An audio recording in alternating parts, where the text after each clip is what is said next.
moi, ce que j'aurais à dire, c'est qu'effectivement, j'ai commencé par un BEP et ayant commencé par un BEP, je n'avais pas du tout l'idée d'aller loin dans mes études. Et c'est par la suite que j'ai pris conscience que j'avais certaines capacités qui pourraient m'amener assez loin.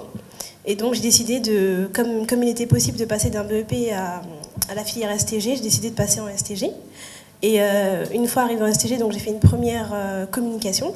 Et j'ai encore eu la possibilité de changer, donc j'ai fait une terminale gestion. Et donc en fait, ayant commencé la gestion dès le BEP, c'est la matière qui m'attirait le plus.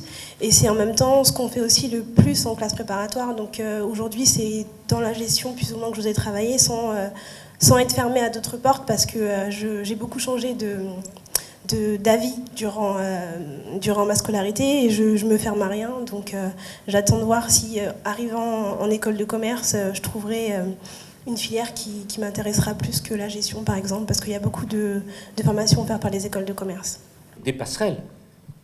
Autant moi je suis vraiment engagé avec Xavier Darcos pour qu'on fasse l'orientation, mais l'orientation sans retour, c'est pas de l'orientation, c'est une sanction. Est-ce que je me fais comprendre? Pourquoi les gens ont peur de l'orientation? C'est qu'ils se disent, c'est du one shot. Terminé. Si je me trompe, c'est toute ma vie qui est par terre. Donc, oui, des passerelles, des possibilités d'aller-retour. Et je me demande si dans le cadre de la réforme du lycée Xavier, il ne faut pas qu'on amène quelque chose. C'est une matière qui s'appellerait l'orientation. L'orientation, ça ne peut pas être simplement un moment, la fameuse journée des métiers dans les lycées. Alors, on n'a aucune information, tout d'un coup, on est accablé d'un nombre extraordinaire de papiers qui vous disent à peu près tout sauf ce qu'on veut savoir. Et ce qu'on veut savoir, c'est le salaire moyen, pourcentage de plein emploi ou pas. Et par ailleurs, l'orientation, c'est un dialogue continu.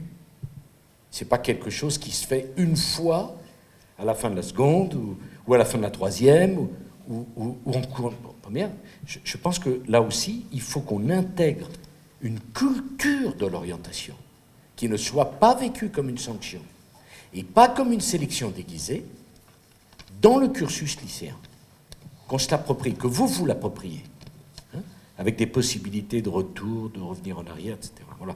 Pardon, je voulais vous dire ça parce que c'est vraiment quelque chose qui, me semble-t-il, doit être au cœur de la réforme, que cette question de l'orientation, des passerelles, du choix, de l'égalité entre les filières qu'on propose à nos enfants, et en même temps, mettons-nous d'accord aussi sur le socle minimum que vous aurez le devoir de respecter. Car il ne peut pas y avoir des droits sans des devoirs.